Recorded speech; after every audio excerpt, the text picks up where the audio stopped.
ताल्लुक भी रिज्क की तरह होता है, अगर बदनीयती आ जाए तो बरकत ख़त्म हो जाती है। तुम जानते हो यकीन क्या है?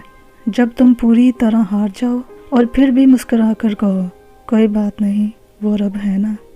टूटी हुई बिगड़ी हुई नुक्स वाली चीज़ों की कदर गिर जाती है।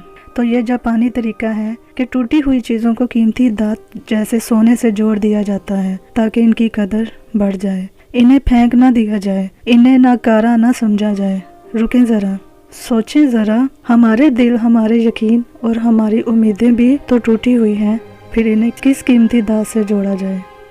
जो ये भूल जाते हैं कि वो सब देख रहा है, वो रास्ते बना रहा है, दरवाजे बंद हुए होंगे लेकिन इसकी रहमत के ज़रिए अभी भी खुले होंगे। सब तबाह हुआ दिखाई देता होगा लेकिन दूसरी तरफ सब नए सिरे से तामीर भी हो रहा होगा। मलबे के ढेर में से एक नहीं कई फूल खिलने वाले हैं। रब की रहमत से मायूस ना हो बल्कि उसे हम्द व सना और दुआ के ज़रिए पुकारें।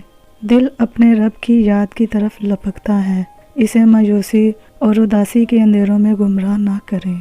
दिल को इसकी राह दें, इसे याद रब दें।